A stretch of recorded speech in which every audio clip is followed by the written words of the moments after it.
Hey guys, it's Wes. I just want to do a quick message, let you guys know how I'm doing. Um, Things are good here at the camp. Uh, it rained a lot, and that was a kind of an ordeal. So there was a whole shifting while we kind of dealt with that. We've got libraries now, schools. There's a media tent. There's a legal tent. So this place is growing into a real city, man. I'm gonna have to take you guys back to the kitchen sometime and show you like what they do back there and what the volunteers do, bringing in, stuff. And there's just endless amounts of work to do here. I mean, there's wood to be chopped, there's wood to be carried, there's fires to make, food to cook, food to serve, dishes to wash. There's security that keeps eyes on the place. There's people who actually have to go and keep an eye on the dang sites they're trying to desecrate right now to make sure they don't continue doing that. So, I mean, there's just an endless amount of things to do here.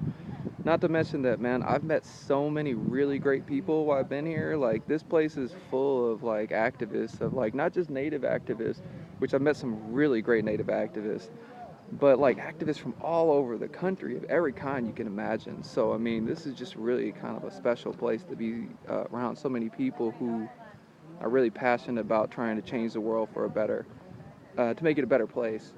And maybe the best thing about this place that I've liked the most is sitting and talking to people who are elders. Like, there's a lot of real wisdom out here, man.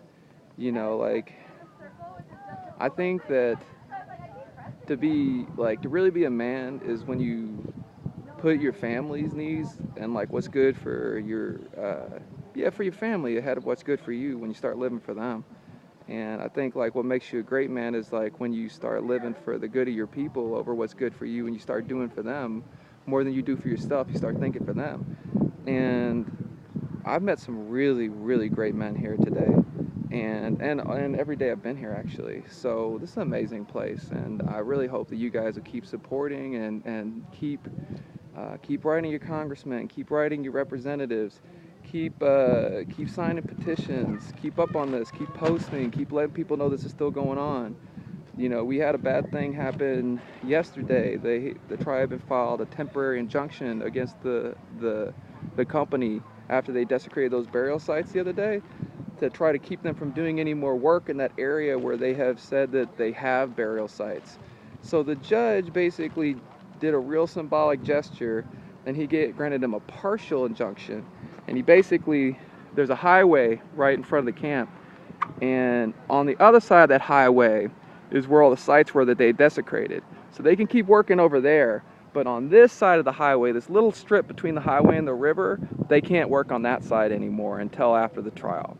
So it's a completely symbolic gesture, because that means all those burial sites and all those sacred sites over there that they were tearing up, they can continue tearing those sites up, which means that basically they're activists right now out all over the place out there, chaining themselves to machines to try to stop them from destroying sites, blocking things, being obstructionist.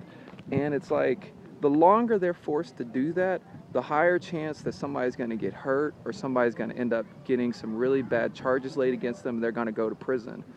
And the fact that this judge was so callous to not understand the position that he's putting the tribes in by doing that, and these companies, this corporation, Energy Transfer, doesn't realize the position they're putting the tribes in by doing this. Like, they're forcing them to take these sort of activities, which are dangerous to them. And I don't know, I'm just really disheartened by that. I'm really disheartened by the feeling that there's not going to be a really good legal solution to this, that the courts are not going to come through, that the federal government's not going to live up to their obligations, that the president's not going to intervene, that the government's not going to help, that the courts are not going to help, and that it's going to be public opinion that saves the day here.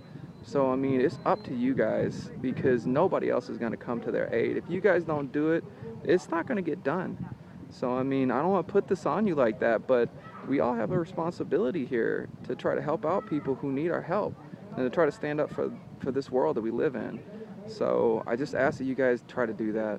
And I love you, and, I always will. But I just hope that you guys make some kind of effort to try to to intervene on these people's behalf. And that's it. That's all I have to say. I'm going to go to like this meeting now, like a veterans meeting, see how that goes. And I love you guys. Talk to you later. Bye. Done. You can't do it anymore.